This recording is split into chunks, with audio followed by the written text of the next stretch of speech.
साचे साचे बतावा आज बतिया बलम बड़ रखले तू कौन सवतिया बलम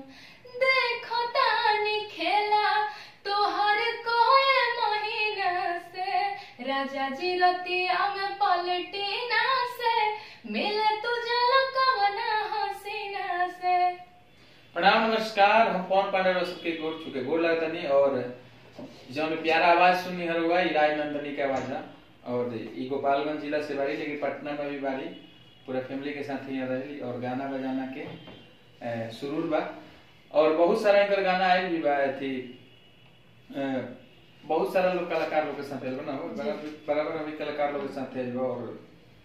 भगवान चाहिए तो बहुत सुपरस्टार लोग के साथ भी गाना ही जल्दी है हमारा भरपूर सहयोग बा और आज हम बानी से अपना ऑफिस में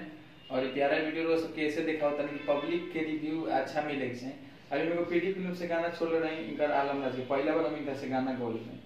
और व्यू आलमराज खातिर अच्छा करे 5 लाख के आसपास व्यू है कम्युनिटी कॉपीराइट की वजह से थोड़ा सा एथी हो गए तो अपन प्यार और आशीर्वाद दी अभी एक बार गाना सुनाई हम अगर अच्छा लगा तो कहते इनका हर एथी गाना करवा सुने हमनी के आरजी कंपनी से भी गाना लेके आते हैं और ढेर सारा गाना है अभी लोकगीत आई होली के टाइम बाद तो होली में थोड़ा सा देरी भले हुई लेकिन लोकगीत आई कंटिन्यू एगो अभी गाना गाओ जन याद कबो जन याद कबो हो जन याद कबो जन याद कबो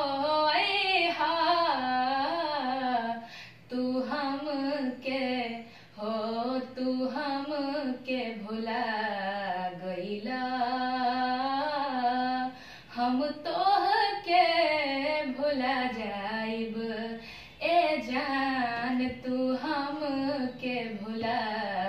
गईला हम तोह के भुला जाइब। सेट सॉन्ग एक पहले जौन फैमिली गीत रहे लोक गीत रहे अभी सेट सॉन्ग बा हर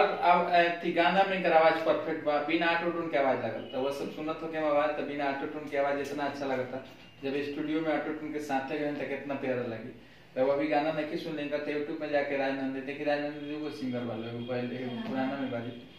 लेकिन अभी नया में इनकर गाना वो सर्च करें तो जरूर मिली और यूट्यूब में जाके सर्च करें और जे करा लगे टैलेंट बा अच्छा बा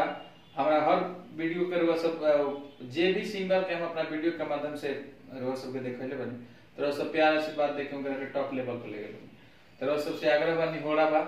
कि वीडियो के ज्यादा से ज्यादा शेयर करें और राजनंदी का आवाज अच्छा लगा तो कहते हैं हर गाना करवा फॉलो करी सोलो भी बहुत सारा गाना गोले बड़ी यारजी फिल्म से इनकर वो गाना अभी आवता हमारा कंपनी से राहुल और इनकर गाना गाओ बहुत ही प्यारा गाना बा अभी तो लेट हुआ तो होली कर सोलो गवाई थी लेकिन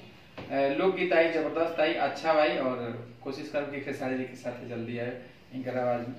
तो अपन प्यार दिल से बात बनो रहे नमस्कार प्रणाम जय माता दी।